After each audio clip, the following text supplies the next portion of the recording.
It's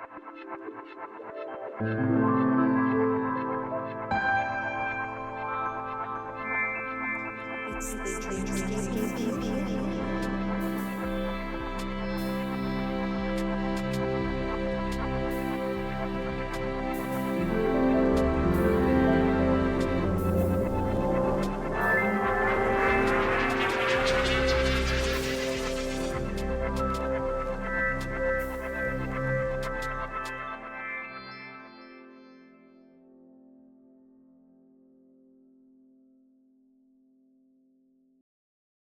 Welcome back, dreamers, to Indie Synergy Exchange, your podcast for all things indie art and creativity.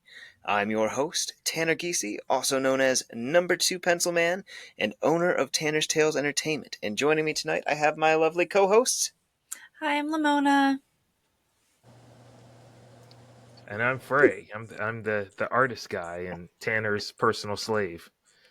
We really shouldn't say that on the podcast, right? Help He's my me. artist. We're best friends, okay? Look, I have a feeds text. me fish heads. Help me. No, look, I have a prompt here to prove it. Frey is my best friend. No. I don't consider him what he just said to be. But No, anyway, I am his artist slave. I Don't- draw don't- his artwork. he does. He just doesn't want to admit that we're best friends. I guess Awkward we gotta silence. go to bed now. No, just Anyway, we're joined by a wonderful special guest. Tonight we have the one, the only, Scout.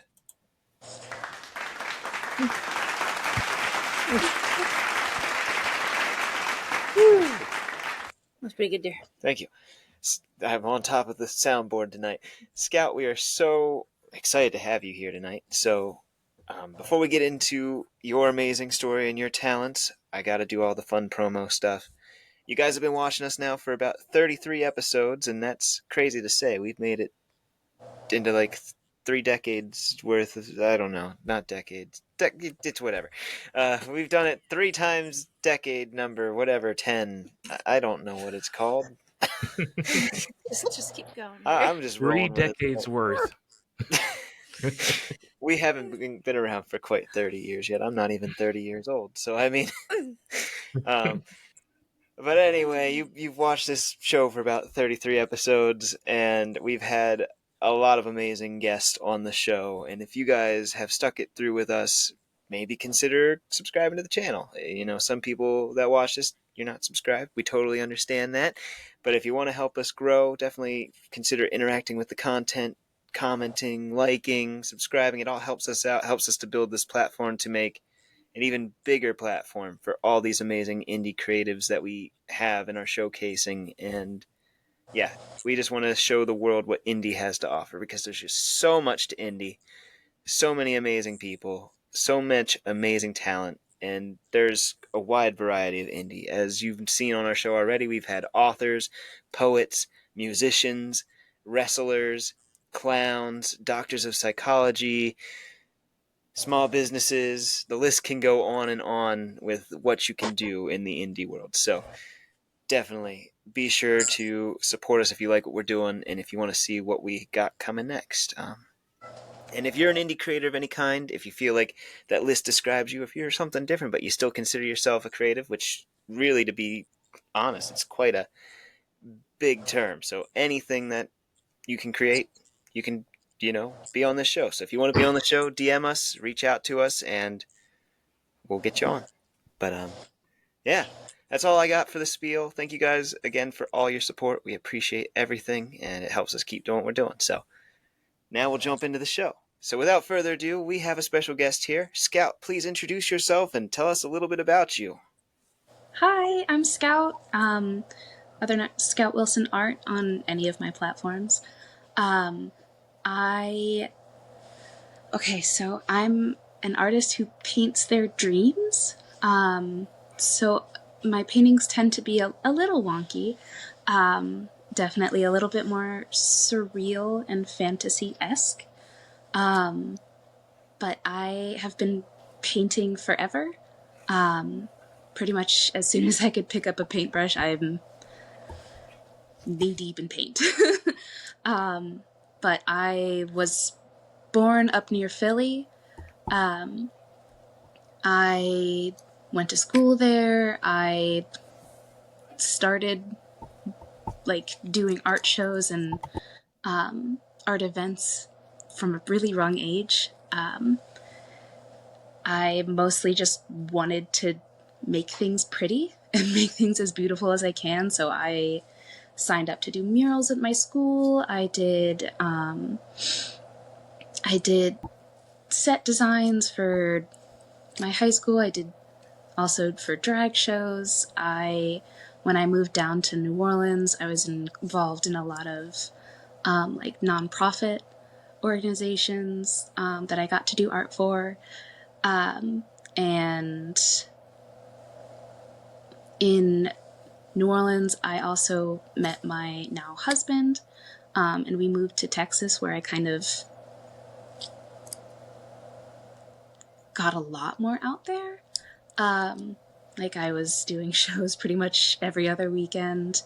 COVID definitely like forced my creativity out of me, and gave me time to actually create it. So I'm not saying I'm thankful for COVID, but like the time was very much appreciated. But I have since moved to Louisiana as of like 2 months ago, so I'm still adjusting. I'm trying to wiggle my way into the art scene here slowly, but I'm getting there. But yeah, that's me. Oh, wow. That's a real incredible story. Have you always been into, well, you said basically as soon as you could pick up a paintbrush, you jumped into painting. What was your early painting style like compared to what you're doing now? I was very emo. So I did like mainly black and gray scale paintings with like maybe a splash of color. I did a lot of mixed media where I would like mosaic broke up CDs and like zippers and stuff like that. Like my art was weird. It has since gotten weirder, but just more colorful. That's really cool. Thanks. So my dad was an artist, so he pretty much like whenever I would go over to his house, like we would have art lessons together. Where his friends they would come and they would dress up as like fairies or princesses or mermaids or anything like that, and we would draw them together. Granted, I was like 4 or 5, 6 years old, so they were a little rough. But he taught me like proportion and color theory, and plus, I don't know, it was a cool bonding experience. But I don't know, I feel like I've always just meant to do something creative, and I'm lucky that I have these hands to make them. I love it.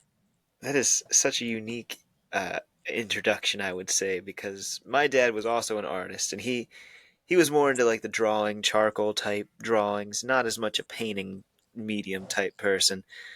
But him and I never sat around drawing any of his friends dressed up as different things. So that's kind of fun. That's really cool. Oh yeah, he was big into like the Renaissance fair and stuff, so his friends were always decked out head to toe. Oh, that's so cool. It was pretty cool to see all their costumes come in. Yeah. Oh man, I love the Renaissance crowd. Such a fun group of people. I have a question. Oh, Oh, go ahead. No, go ahead. No, please. I'm just super interested in you painting your dreams. Can I ask what prompted you to start doing that particular like form of it? I'd just like to hear more about that. I just find that really interesting. Thanks. Well, it kind of started out as a therapy, because in like, okay, so back at the beginning when I started to like really create, like in high school, and I started to get really serious about it. I had a lot of nightmares, and I was trying to like work through that.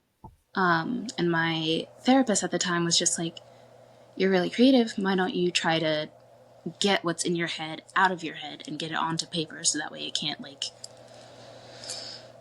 keep reoccurring." And that helped a lot.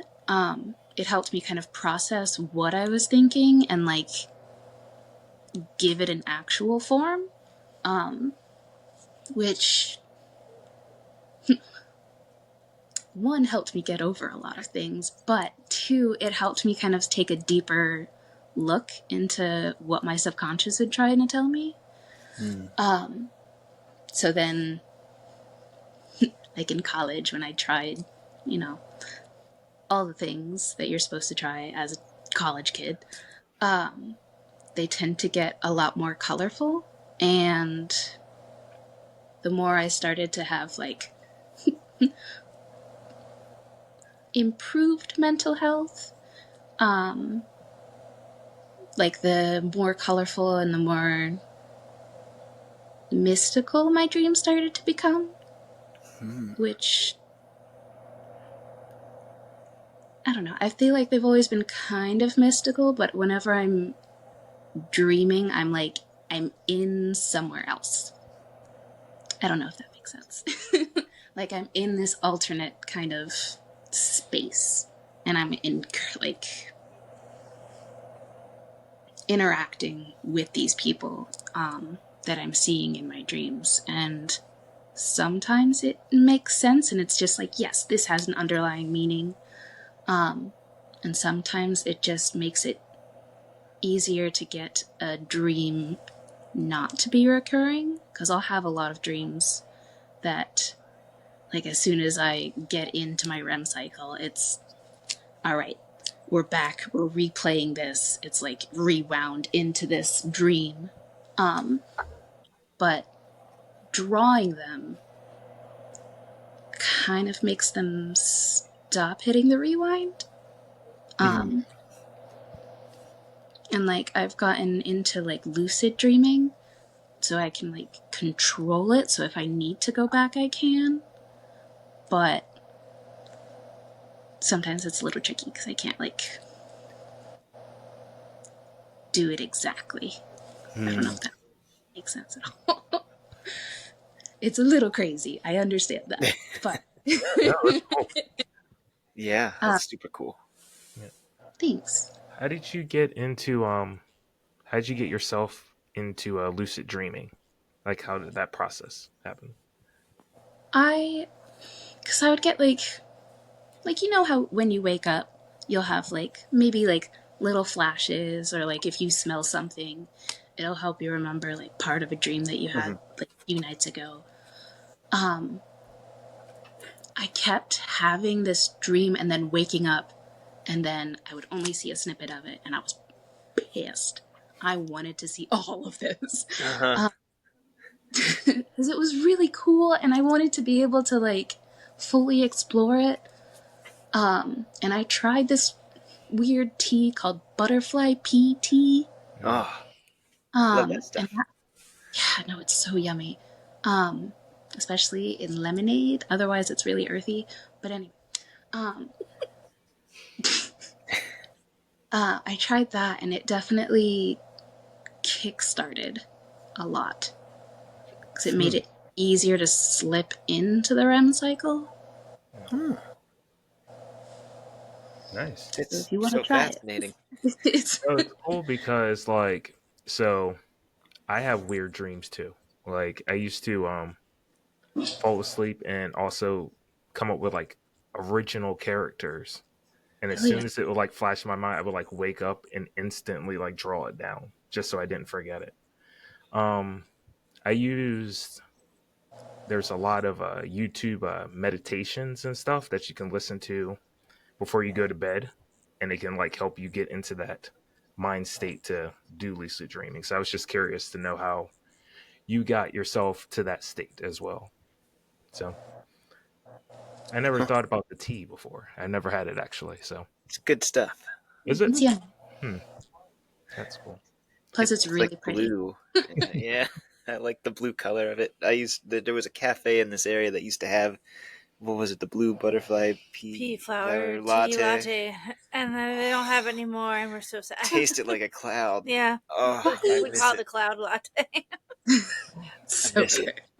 it. Never had it as a latte. That sounds even better. So Yeah, good. So I'm I think so we got mad. with macadamia nut Yeah. milk. It was so good. Yeah, Mm. it's a pretty Dang. bougie cafe. Yeah. Man, but they don't have it anymore, and I'm upset about that. I know. I am so mad because nobody else has it, and they did, and like, no. Now, I wish you knew that it like triggers lucid dreaming because I'm such a dreamer myself. I have a lot of weird dreams too, and Thank you. I'm not as good at keeping track of all of them. I want to get better at it, but I know just the other night I had a dream where I was in like an escape room, and there was like, I don't know, it was like a team of us and we had to like escape, but it opened up into this other room where there was like a sword, like Excalibur was hiding in this room, and it's like we had to like finish the puzzle to pull Excalibur, otherwise we were all gonna die, and I was like, what? No. But I woke up before we finished the puzzle, so I have no idea what happened, but I was just like, I want to go back, because I have the thing where I wake up out of dreams, but then if I go back to sleep right away, I can like go right back into it. Dang. But yeah, some dreams I don't want that to happen, and that's the Yeah. dreams that tend to do that. Dreams Dreams are are rude like interesting. that. They are. But that's How cool. do you, yeah. So, how are some ways that you keep track of your dreams so you can make art out of them? I have a crazy journal. Never look at this. It's crazy.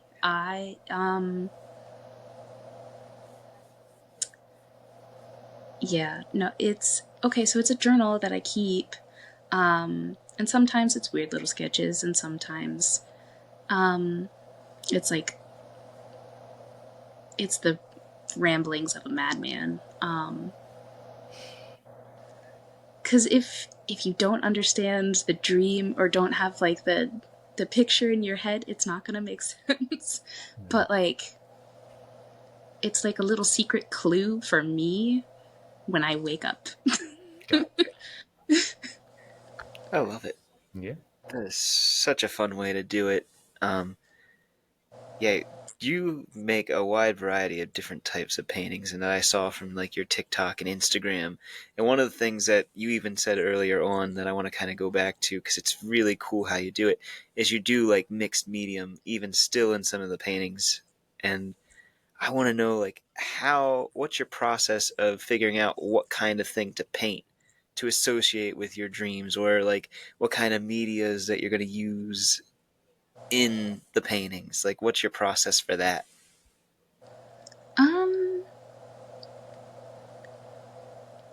Like how do I think of things to incorporate into each one? Yeah. Like the material and stuff that you're going to use. Yeah, material concept. Like What's the process? I'll have like, okay, so I'll have the dream. It'll usually happen a few nights before I can actually make a painting, but like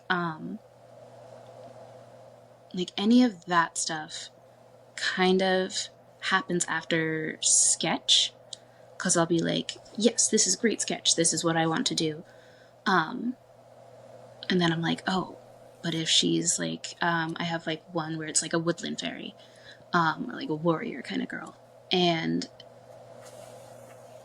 I don't know, sometimes it just feels right. Or just intuition. Like, I'll just be like, I need to include this. Mm-hmm. Makes sense. I know that's a weird answer, but like it needs to be a part of it, and I don't know, because some paintings I won't have an extra medium, but like I feel the more vivid the dream, I'll add something into it, because if I get lost in a dream, like, I can usually smell it, taste it, feel it. Like, I can recall it, just like the touch of what it's supposed to feel like. That's so cool. I'm like so like this is so cool. I might be crazy. No, not at all. You have But to yeah, have a a little lot of things crazy happen. to be an artist. Yeah. I make art, of course I am. But yeah, no, like, texture is really important to me. Because, like, even with a lot of my paintings, I'll finger paint the background. I'll use a palette knife. I'll use literally just my fingers. I want to feel like I am a part of it rather than just creating a pretty picture. This is also what it started as. It's therapy. So it's me not only understanding what's going on in my head, but also giving myself the opportunity to play a little bit, and to kind of just connect with inner little me. So I yeah. love it. That's amazing. We've had many other guests that talk about like you're not crazy at all. A lot of the other guests that we've had on the show have talked about something similar with just like feeling it, like being immersed in it to a point where there's like a spiritual connection with the art in a sense, and it's like it's so cool to see because it's so different for every single person. We all have our own different creative processes. I mean, I dress up like a giant pencil superhero. That's something that I do. So most people look at me and they're probably like, "That guy is crazy," but it still works. And it's just like, this is me. This is what I'm feeling. This is how I'm expressing it. So to like hear more about you and like how you like do your paintings. Like I had no idea just looking at your paintings on TikTok that each of those were inspired by dreams. I was just like, these are really cool. They're so unique, so different, so vivid. The color schemes are definitely what pulled me in, I think, the most. And I saw like the Medusa head with like you had like Or tears she has coming down. chains and, like, Yeah, the teardrops are really cool because, like, when you catch them in the light, it'll create kind of rainbows underneath. that's awesome. But yeah, and she also glows under blacklight. So So cool. in a few weeks, I have a show coming up called Dark Brilliance. It's in Ruston, Louisiana.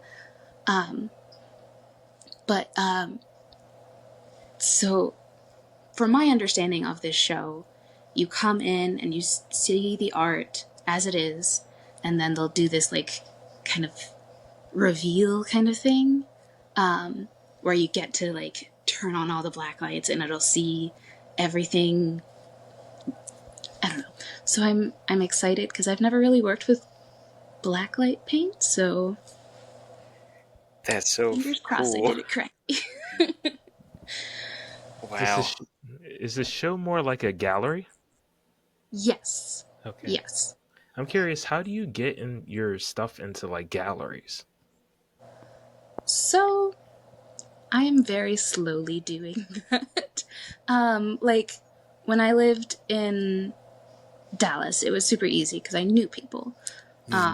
Like, I would wiggle my way in that way. But now I'm just like, oh crap! And now I have to do the networking thing again. So I'm just talking to people, and trying to get them to, like, be like, yeah, you're cool enough to be in my little club. You can bring your little colorful paintings into my space. So I'm talking away my life, essentially, to try to convince these people that I'm not a charlatan and I do create things. But I don't know, it feels like I'm convincing people. Because essentially you are just selling yourself, but you're selling a vulnerable part of yourself. Very true. Yeah. We are the artist and the art, all in Yes. one. There's no whatever, I can't talk tonight. There's no difference. Yeah, it's just one of those nights for me. Did you have something, Lemona? I saw you looking inquisitively. I don't know. I'm such an idealist, and then I'm sometimes not. It would just be so nice if we didn't have to sell ourselves all the dang time. I hate selling myself, Girl, same. like in any Like, capacity whatsoever. And if I, yeah, and it's also kind of easy to do. I think we just kind of tend to do it naturally. I don't know. That's all. Yeah, it'd be nice to like. I have no idea how, but um, just it'd be nice to be able to revamp that element of art galleries and yeah. other parts of life. Where that's not like why would you have to convince someone like it should be like, oh, let's look at like how we do it because we're awesome. Be like, your art's legitimately cool. Like, just come on. Like, there's no, I don't know. There's no like, you don't have to sell yourself. We genuinely see There's your no hoops to talent, jump. and here we go. Like, I don't know. Except for Frae, he sold his soul to me. Dun, dun, dun. I'm teasing Frae. We're best friends. So ominous. I think I had to sell myself to Frae for a while, though. He was like, "Who's that guy? He's weird." And I just kept coming around to him like, "Hey, Frae, let's be friends. Hey, you know you want to be my friend." I put a restraining order on him, and somehow he got around it. I So, legally changed my name to Number 2 Pencil Man. Right. The restraining order was for Tanner. Crazy. Dun, dun, dun. You just keep showing up, and the cops are like, "Oh, we can't do anything. This is clearly Number 2 Pencil Man. This is not Tanner at all." Like, look at the pencil. He's right here. No, I mean that's something that we want to do with our community, though. So you bring up a really good point, Oh, Lemona. I do. It's like Thanks. we want people to know it's not like you have to be out there. I feel like a lot of artists they feel that way. We all feel like we're competing against. I feel like some feel like we're competing against each other to gain space in a community of art, or just to be seen by people that might consider to buy our art and things like that. But we could really be working together and building up something even bigger and better and doing so much more. Because when we stop trying to compete, stop trying to market, sell ourselves in that kind of way, we can really make a lot of big changes in the world around us. And I think just becoming more confident in who we are and what we're creating, it does a lot, because then we're not just out there being like, hey, you buy my stuff, hey, you buy my art. We're just like, okay, we can be the art, we can be the change, we can make this area more pretty. As you said it, you want to make things pretty. It's like we make things pretty when we believe in ourselves, believe in our dreams, and we're just doing what we love. And then it becomes a lot less selling and more just like being and attracting. And it's just like, yeah, you can find your tribe, and if people want to buy stuff, they'll buy it. And but it's not like we have to be like, hey, 99% off discount. Because they want us to work for free too. Oh yeah. Oh, of course. Oh, for exposure. No, Right. no. Absolutely not. It'll be really good for you. The price is the price. What do you mean I have to pay? But that does bring up another question, though, too. Speaking of selling things, hopefully not our souls. How do you sell your artwork, or is it just something that you like to hold on to? I do sell my artwork occasionally. I'm in the process of making a website. So I had one and then I abandoned it. And now it is super out of date. So I have to go in and I'm trying to get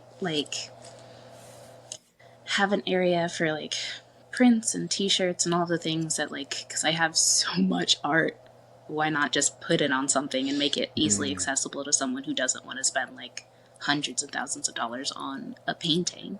Yeah. So I'm trying to slowly build that up, but I am quite technologically challenged, so it's a process. Mm-hmm. So when it finally gets up, I will advertise the crap out of it. But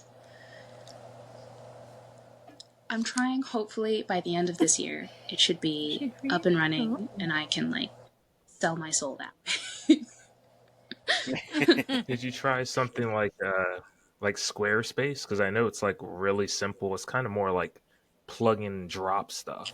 It's not like Yeah. so much of the coding and all that stuff. It's just like you just upload stuff and plug it in, and they have templates for you to kind of follow. I was trying to do gelato, Mm. because it's like print on demand stuff, and that way I don't have to print it because I am a broke artist. You There know. you go. I get that. So if somebody else can print it, fantastic, and they can ship it to them. And while I would love to be a part of that process, I don't know. I think it would just be cool to walk down the street one day and I'd see somebody with like my art on their shirt, and I'm just like, oh yeah, hell yeah, that's my art. You have my weird dream. And I just chuckled to myself like, that was a weird dream. I want to be that old lady just sitting on my front step and have a rocking chair just like, if only you knew, kid. And they're just like, oh my god, I just have this bright colorful shirt and I'm so excited. Sorry, anyways. Have you ever done that? Like, so someone's bought like your artwork and they try to ask you the story behind it, and you tell them like the dream, and they kind of got like freaked out. A little bit. Okay, so there's this one beautiful painting that I sold. It's one of my favorites because the dream behind it is, I still have it from time to time, but it's like rare. But like, I'm trying to explain what happened in my dream, and they're just looking at me and they're just like, okay. I just want the painting, lady. Like, come on. Like, Okay, but you just need take to the money and know. let me go. And some of them, like some paintings that I've sold like online that haven't been like commissions, and it's like my original piece, I'm writing them this crazy little note on what happened, so that way they can know. I got a message back one time and they're just like, hey babe, are you okay? I'm like, I swear I didn't take any drugs before I did this, okay? Just if you could tuck it in like behind the canvas, that would be fantastic. So if like you ever decide that you don't want it anymore, someone will know this is what happened. Man. Hey, I mean, some people just don't understand. Dreams can be some wild stuff. Or maybe they just, they don't lean into their own. They just think, oh, that was a weird dream. And then it's like, that's it. I feel like a lot of people tend to brush dreams off like that. Yeah. And you're just like, all right, now can I make my coffee, please? I think I have a question. Did you? Go for it. So. Okay, this might be too specific. Might be going for all the trees and not the forest here. So if it's like, if you're getting lost in the brush, you don't have to answer this question. But this is my detail-oriented brain here. So like, do you ever, for your paintings, do you like kind of, I don't know, how do I say, try to preserve the just the dream itself, or like do you ever mix in your interpretation of the dream into the painting itself? Depends on the dream, but yes, I do try to my interpretation of it, because a lot of them it's just like a snapshot, like this is a moment of what happened in my dream. It's not the full extent, but like with some of them it's like all piece parts of the dream together, so it makes it a little bit more cohesive. So if you're looking at it, it's just like, okay, I can follow this pretty easily. But like, it's kind of a collage almost of what the story was. That's really great. And that actually ties into the question that I was about to ask. Because, Oh, great. like I said, some people easily just kind of brush off dreams and they don't really like think anything seriously of them. Do you like believe that your dreams have like a deeper meaning? And I guess do you like believe that there's more to the dreams than just like what you're seeing? I have a friend who is so convinced that when I am dreaming, I am going to a different realm and I am seeing some kind of ethereal being. I don't know if that's what I believe. I don't know. I see a lot of people in my dreams. And sometimes it's things that I can't really explain. And I'm sure that some of it isn't things that I've seen in my day-to-day life, and I'm sure some of it is. Because it's just your subconscious essentially doing a rerun. But sometimes, I don't know, I feel like I wander a bit too far, and then I get to a place where I'm kind of unfamiliar. Like it's like little separate pockets. And some of them make sense and are pretty straightforward. And then, like, some of them, there's pools of lava that have eyeballs in them. Like, it's a crapshoot. It's a gamble. How far we're willing to go today.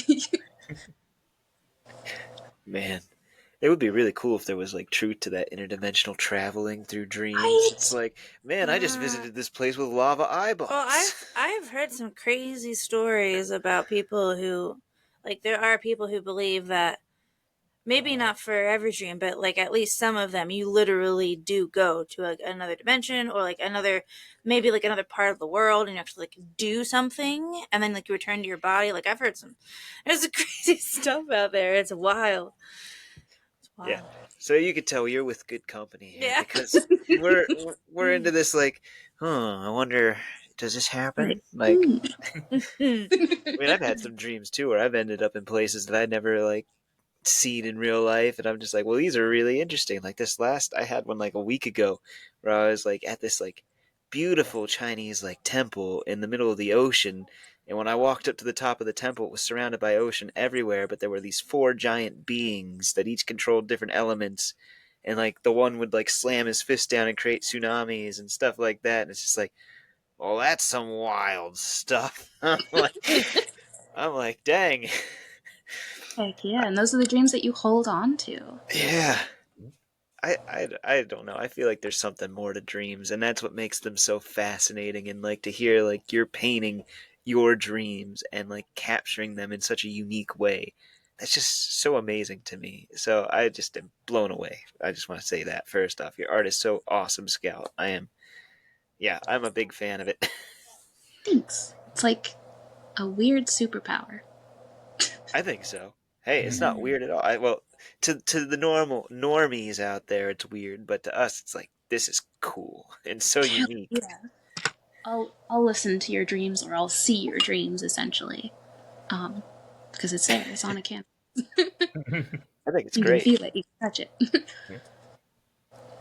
How many paintings? No, go ahead. Frae? Go ahead. Oh, I was just No, gonna go say ahead. this happens all the time. It's because we're besties. No, it's not. It's not the reason at all. I think I was about to finish his question anyway. How many paintings do you think that you do, like in a year or like in a month? I'd say, just maybe simplify it in case a year's too long of a time. In a month, I'll maybe do like 2 or 3. They take about a week. Kind of depending on how much time I have. I have definitely slowed down a little bit. Just being a mom tends to take up a lot of your time. So I mainly do painting whenever like he's at school and I have a break from work, or if he's doing nap time or something like that, or like after bedtime. So I am trying to get in as much art as possible. But usually it'll allow me to do like 2 or 3 paintings a month. I have hundreds of paintings. And some I've sold. The ones that I have essentially in my house gallery at the moment are ones that I'm holding on to. But I have like several pieces still in galleries and studios in Dallas and McKinney, Texas. Mainly because I feel like they fit in those spaces, like Jump Into Art Studios and Wildflower Production House, both really amazing places that are like artist collectives essentially. But I plan to have so many paintings that I don't know what to do with them. That is the goal. I want to be swimming in paintings or have someone let me paint on their walls, and then I won't have to have these little paintings. I can just have giant buildings with my paintings on them. That would be so cool. I wish. I want someone to just be like, yeah, you can paint my building. Well, when we get a studio, we know who we're calling in. Yep. I have another question. If no one else does. Go for it. Okay. I'm asking more questions. I'm doing better with this. Used to ask literally one question per She's coming out of her shell. episode. My question is, have you ever had a time in your life where you weren't painting, and what was that like? And if you did, did it propel you farther into the painting or any other creative pursuits you have? I don't remember what else you do. Yeah, because we've had some other. I'm just really curious because we've had some other of our guests who have had different breaks or for whatever reason, different things, and where they like had to kind of stop doing whatever their main creative love was, and then they ended up going back to it. So I just was wondering if that ever happened to you or no. So I definitely did take a break when I had my son. When I was pregnant, I remember saying, I feel like he is taking my creativity and he is making it his own. Which at that time I was teaching art, so I was so busy with it all the time, so I barely had any time. Plus I was exhausted from, creating a human. But I stopped for a bit, creating my own art and just was helping people make theirs. And I'm not gonna lie, that made me so sad. When I finally got the inspiration, I want to say like maybe 6 months after I had given birth, I kind of lost myself in it for a little bit. And I just wanted to do as much as possible because I'm like, I haven't painted in months.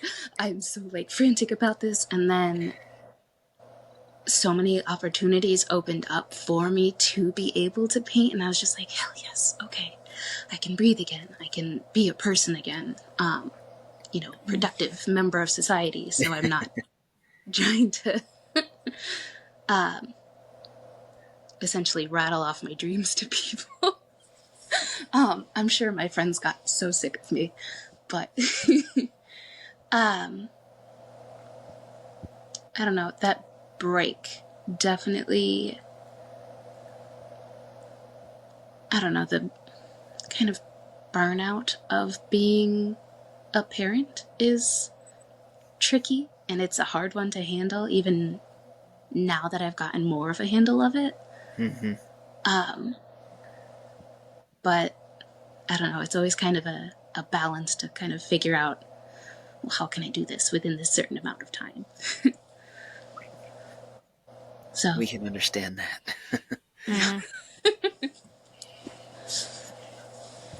Do you sell your art at conventions as well? Ooh, I've never done a convention. I think that would be really cool. Hmm. I've done mostly like art crawls and like vendor events, where it's like where there's live music and stuff like that being played. I've never had like, I don't know, like a giant convention center filled with other people for art. I don't know. That sounds like it would be so much fun. Or even like farmers markets, and like there's like art markets and stuff like that, like That I've outside markets. yeah, that I have done. I just did one. It was the Monroe Art Crawl, Hmm. which it was my first one since being here, so it's a learning process. But I had a lot of fun, and I got to meet so many cool people, and I had to try to. This one little girl came up to my booth, and I had to try to explain to her that I painted my dreams, and she was like, licks her little lollipop. Okay, miss, and then walks away, and I'm like, she gets it. She gets it. Kids She's the probably only do one that. that understood like everything of that story. She's like, oh, okay. Well, that's Yeah, a great at the end, story. she's like, That happened to me "Hey, last week. yeah." She's like, "I just had that dream the other night." Right. I believe it. Kids have like some ability with that stuff, Oh for yeah. sure. Deeper understanding, and then we end up losing it when we get older. Yes, I'm sad. it is. No, it's coming back. The artists, I think, bring it back, for sure. Um, no, that's really cool. Have you ever tried fairy festivals? I was also going to ask. Were you gonna? Yeah, oh yeah. Fairy festivals? What?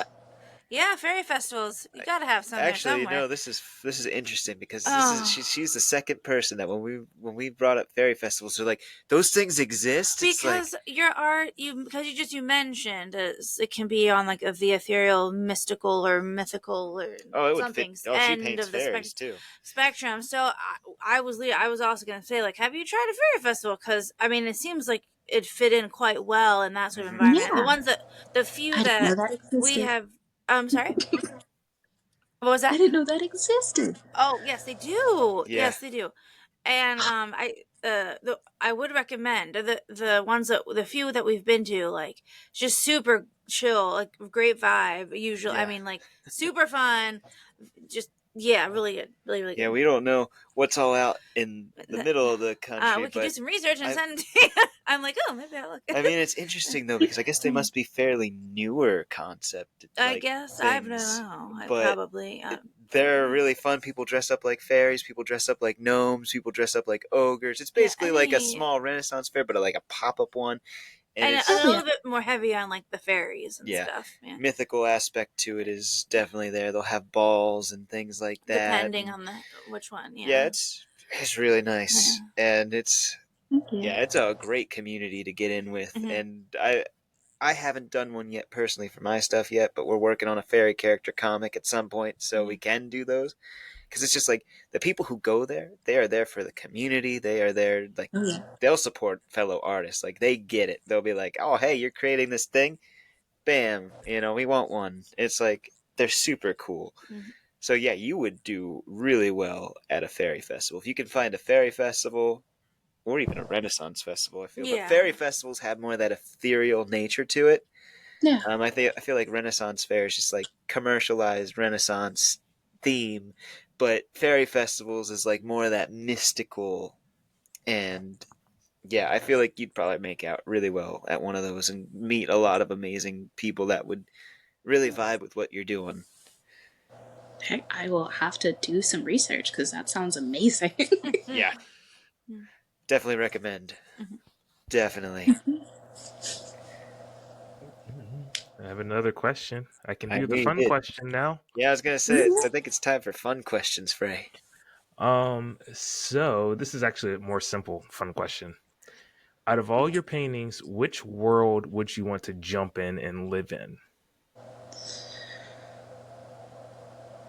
Oh no.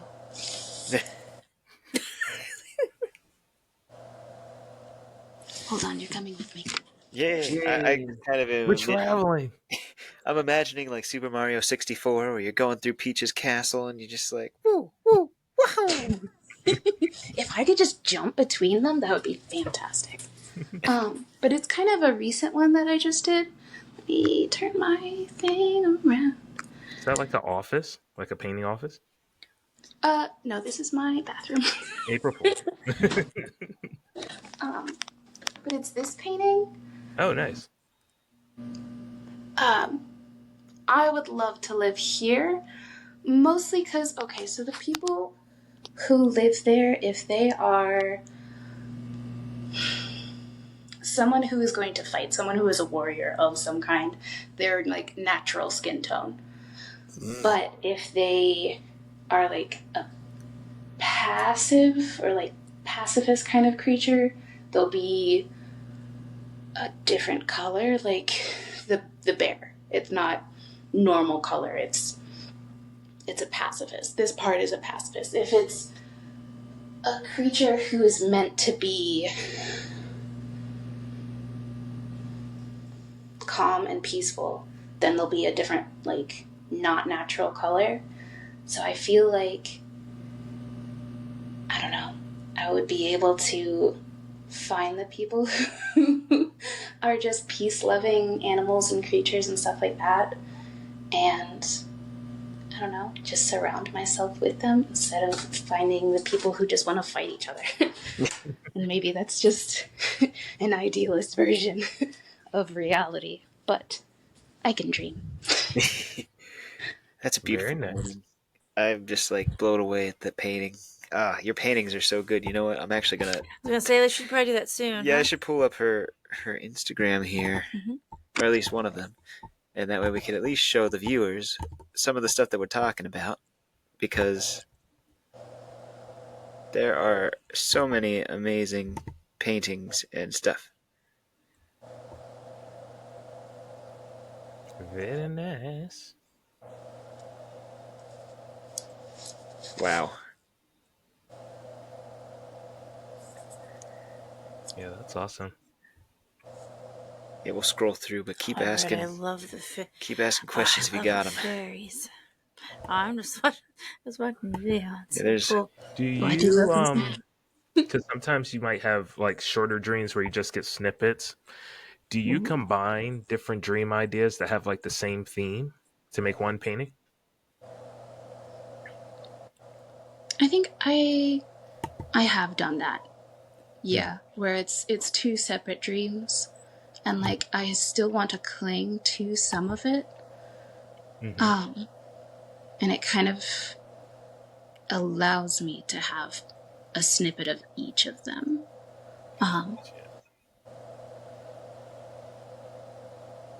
Wow, that's cool. That is really cool.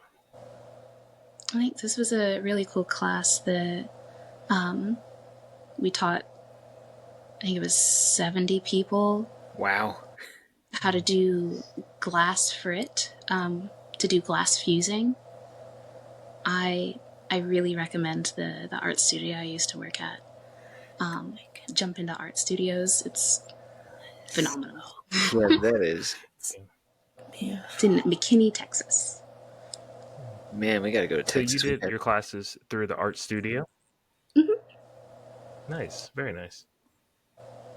We did everything from like pottery to glass fusing to I taught mosaics classes, I taught painting classes, I did drawing classes. At the paint party. Did you ever have wine there at the paint parties? Oh yeah.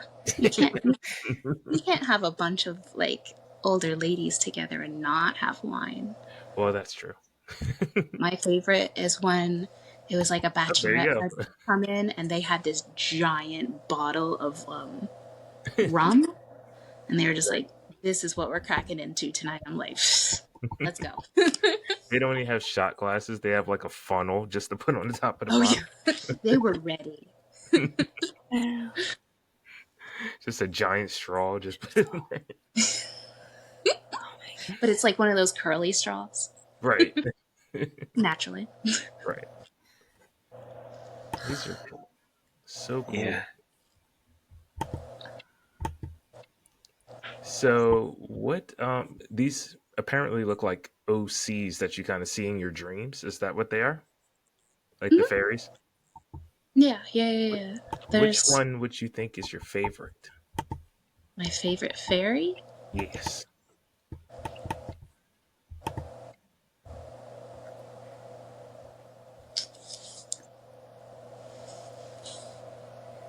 My favorite fairy. I think it'd probably be the one that you just went that had the moon and the mushrooms. I love her. She has like a monarch wing. Yeah, I love her. She talked to me for so long. Mm. And I don't know, it was just like a safe feeling of being with her. But when she talked to me, it kind of like echoed in my skull. Like I could feel every word. Wow. Nice. It was really cool. That is amazing. Man, these are so good. Scout, I can't tell you. Like, I am just blown away watching you work and make these paintings. Thanks. Ah, wow. Yeah, that's my type of stuff right there. That was too loud. Sorry. Excuse me. And that one is a commission. Oh, So this Nice. one's not from my dreams or anything. This was a girl that I went to high school with that hit me up out of the blue and was just like, I really want a painting by you. And I was like, yeah, let's go. Nice. So, I don't know. I think I did okay. yeah, that's amazing. It's just like you have such a unique style. Do you do body painting too? Is that? Oh, yeah. I do body painting. I do tattoos. I do a little bit of everything. Wow. If it is creative, I will figure out a way to do it. That's Wow, that's really cool. cool. Yeah, you definitely do so much. It's an angel. Look at all the eyes. It's definitely an accurate angel, personified. Wow. Yeah, you have so much amazing artwork. Like, wow. It's I don't know if I've ever met a painter who's has as many paintings as you do. At least, like, There's a lot of them. I have an army of like random ethereal goddesses somewhere. They're somewhere. They're hiding in people's homes. But like there's an army of them. yeah, we're definitely gonna have to get a commission at some point because your style is just so good, Thanks. man. But yeah, no, let me know. I guess to go along with your class, like the stuff that you did for your class, so you actually teach art classes. Do you still do that, or is that something that you used to do? Okay, so since moving to Louisiana, I haven't found a place where I can teach art. But I will find one. Mostly because I'm very stubborn, and if somebody tells me I can't do something, I'm obviously going to do it purely out of spite. Yeah, we love it. But like I did my last class. Well, my last class was July 20th, and that was a mosaics workshop. But like I taught kids classes, we did summer camps. There was like a murder mystery class that like we had like a set of players that came in and they were essentially leading you through this murder mystery as you finished your painting. Oh, And that was pretty cool. But yeah, no, a little bit of everything is what I tried to be a well-rounded artist. So there's my art. And then there's the art that I try to push upon people.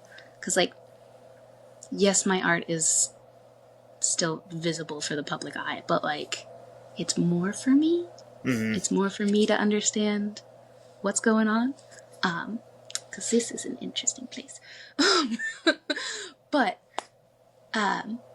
like, all of the, like, classes and stuff that I do, I want people to not only take a second out of their chaotic lives that they live, and create something, but also give them the tools to do so. And if I can help them along that process, that's really cool to me. Because I love to see that, like, aha moment when someone's creating something and it's just like, oh, I can do this. And then it'll turn out the way that I want it. And that's, I don't know, that's magical. I love that. So good. I guess we're getting close to the time. I just want to ask, does anybody else have any last questions? Nope, I'm good. You didn't have another fun one, Frae? I did not. Not today. Darn. Well, then I guess we could hit him with the question that we always ask, which is, Which you always ask. which you started asking, because we're best friends. No, you stole it from me. There's Stole no it from you. best friend. But than that. it's such a good question, Frae, You and it stole needs. it. I stole it. I did. Okay, I'm not gonna lie, but I like it. I think it's good, and I think it gets people to think in a way that they don't normally think, which is why I really appreciate you doing the new questions that you're doing, bro, bestie. Fair enough. And that is, if you could describe your art as a food or drink, what would you say it would be? See, the light, the eyes just go, huh?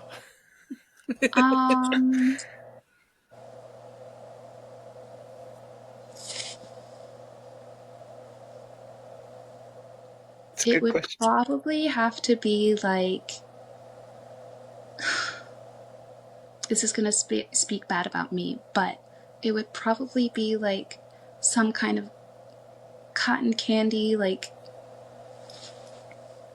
you know, those like extreme sour gummy worm, like, you know, those giant candies where it's like a watermelon and then they put like candies on top of it, Mhm. but then they also laced it with like drugs.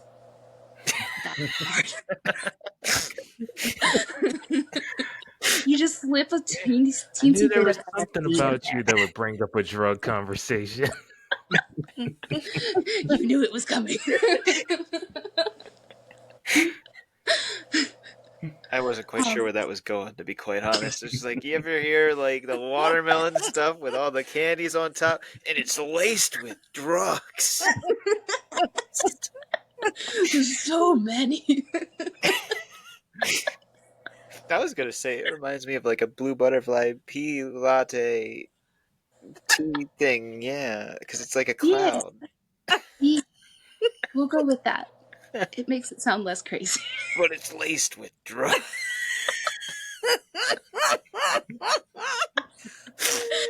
It is not. Don't do drugs, kids. Don't do drugs, kids. Or something like that. That was a great answer, though. See, I'm glad that we asked that question now. You weren't ready for my response. I love it. No, this is what we love. We never know what our guests are gonna say, and we're down with whatever. So I mean, well, we're not down with drugs, but we're down. You can say drugs as an answer. My art gives off that there was probably something involved. There wasn't, but there was probably. It looks like there would be. Actually, you know something? I actually was talking to Katie about this. He was.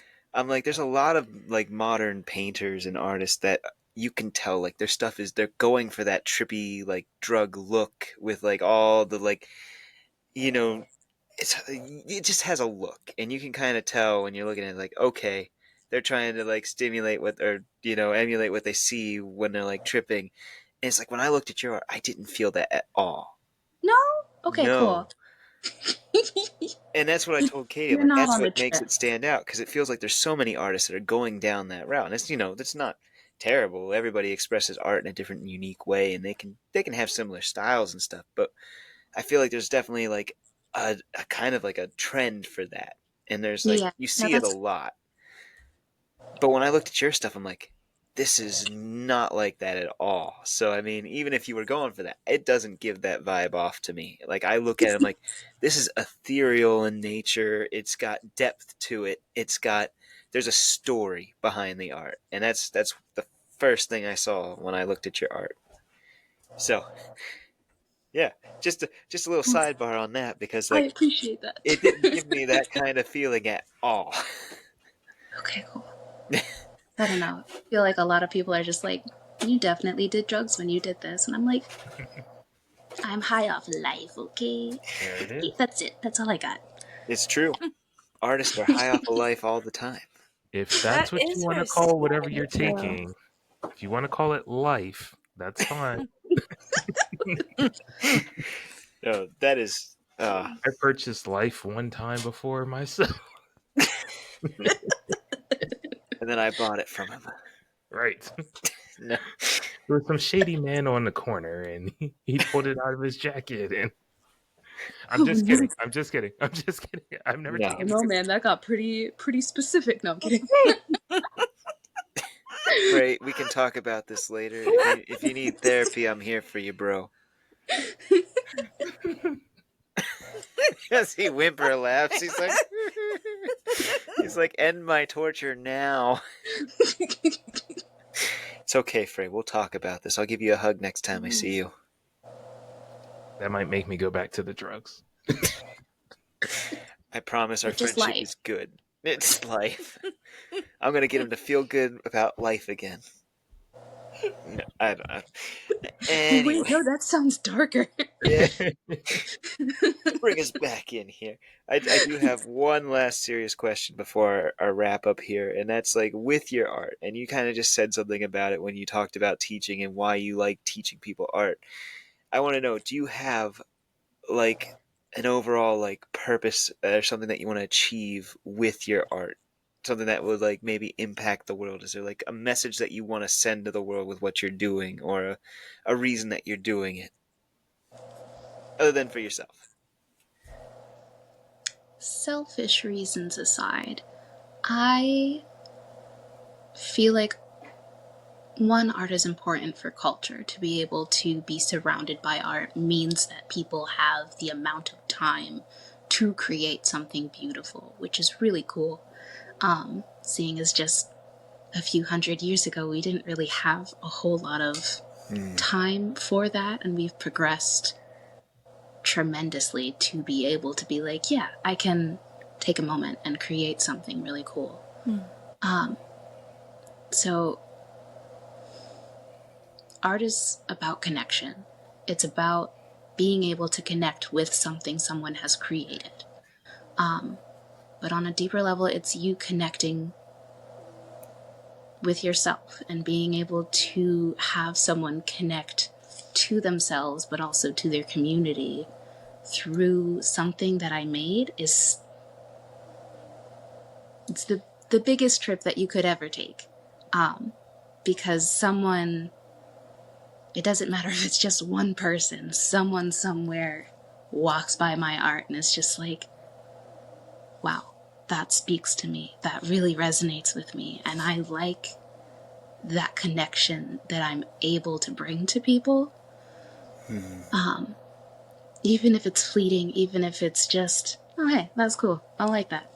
Cool.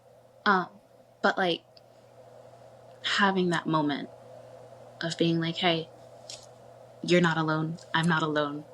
We can create things together. So that's kind of the lasting legacy, if you will, that I would like to have, is just that connection with someone else, with anyone else. And if I can make things pretty in the process, hell yeah. Let's go.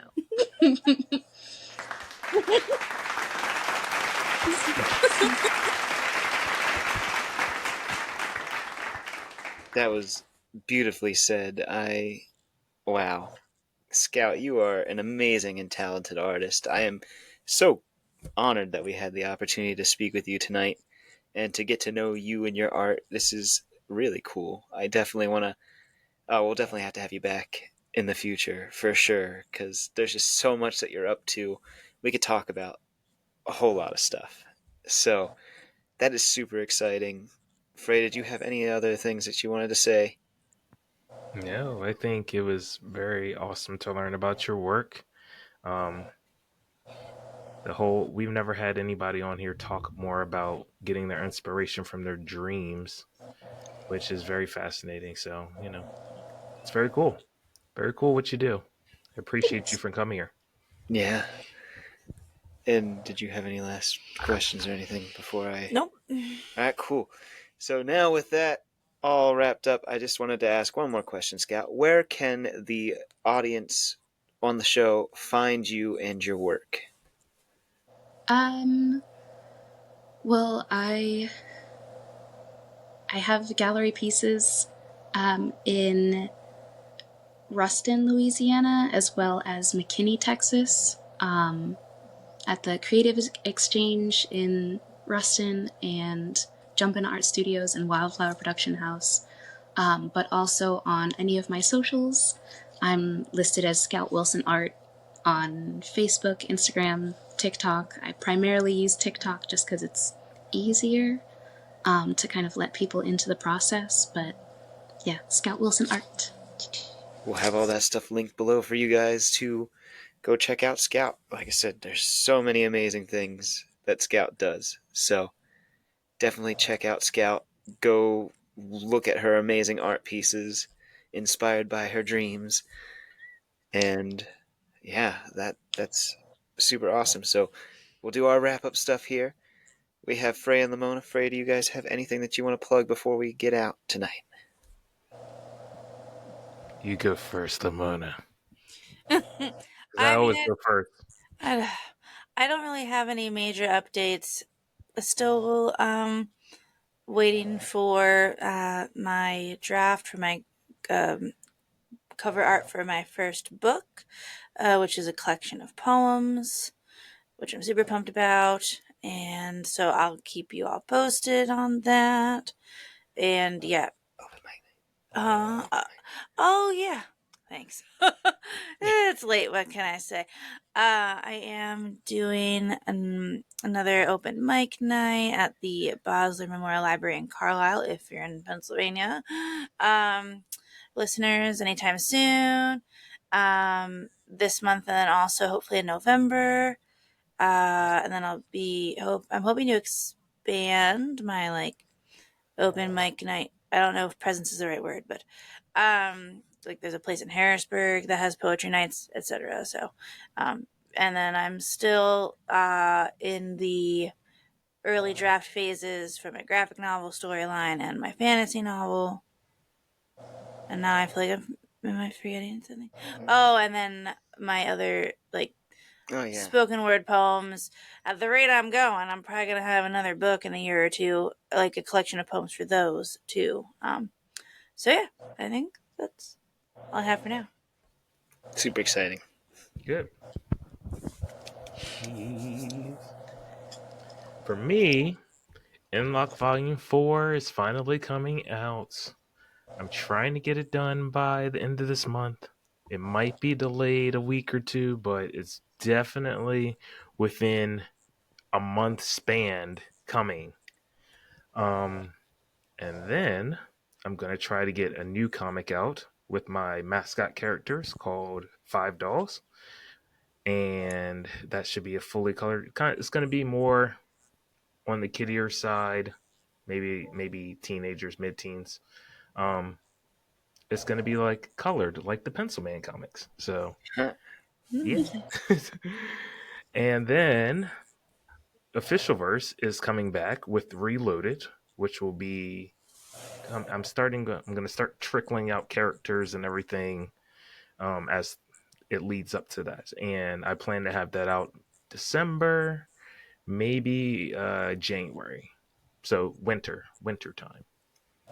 And then Pencil Man Volume 3 is still gonna be, or Pencil Man Issue 3, not Volume 3, is going to be coming out the first quarter of 2026. And then the last thing is Tanner and I will be at Bosler Comic Con in like the next 2 weeks. Yeah, the 25th of October. Yes. So that's Carlisle, Pennsylvania. So come check us out there. Yeah, it's a free event. Bring your kiddos. Yes. Super excited for all of Frey's stuff too. I don't have as many exciting things to share at this moment. Well, I guess I do, but I'll keep it short. As many of you know, I have my own YouTube channel, Tanner's Tales Entertainment. It's where Number 2 Pencil Man originated from. We are bringing back the live action Number 2 Pencil Man series. We have one more part to film, which I'm hopefully filming this weekend, and we're aiming for an October 25th release because that is the 1 year anniversary of the Number 2 Pencil Man comic book and the 3 year anniversary of the first live action Number 2 Pencil Man video. So we're trying to hit an anniversary here. So I'm aiming for it. If things get pushed back, I'll let everybody know, but be on the lookout because I'm super excited. It's going to be a bigger production than I've ever done at any filmmaking thing, which is really exciting for me because it's been reviving my passion for creative storytelling and indie film and YouTube skits and stuff. So there'll be a lot more of that coming out of Tanner's Tales soon. So going back to my roots a little bit, Number 2 Pencil Man Volume 3, like Frey said, hopefully by March 2026, we're going to try. I have to finish up the script, and then Frey's going to do his amazing job of art because he's awesome and amazing. And I think, my children's book too, which will come out at some point. We're not in a super rush for that, but hopefully in the next month or two, we'll have that all formatted and ready to go after Frey finishes his projects, because Frey's got a lot of amazing things going on, and he's transitioning. So, and yeah, I think that's all for Tanner's Tales Entertainment. Once again, we're the Dreamscape Empyrean. That is our group name. We actually are getting some merch. I have my Indie Synergy Exchange t-shirt on. These are available in the Tanner's Tales Printify store. Speaking of print-on-demand stores, I'll have to tell you about that before you go. I have these available. We'll have that link in the description of this video if you guys want to buy your own t-shirts. Our logo is super cool, super awesome, and we're super stoked to start getting some merch to trickle in here and there. And Frey's going to be working on some fun designs for us as well, probably in the next couple months. And the last thing of news that we have to say is Season 1 of Indie Synergy Exchange is coming to an end in December. So probably the first week of December will be our last episode for Season 1. But do not fret, we're not going away. We're not disappearing. We're going to take about a month off, and we're going to expand. We're going to make the show bigger, better. We have a lot of new ideas and things that we want to try. So we're going to start implementing that with Season 2. So be on the lookout for more news regarding that. And we're thinking about doing a big giveaway featuring as many of the guests that we've had on the show that want to participate as possible. So definitely be on the lookout for more details on that, more details on our season finale. We got a couple more weeks of amazing guests, so definitely stay tuned for those. And yeah, that's all the exciting news that I have for Indie Synergy Exchange. So that brings us to the end. If you guys like what we do, like I said it earlier in the video, you can always like, comment, subscribe, help us grow this platform for all the amazing indie creators that we have and all the indie creators that will be on the show.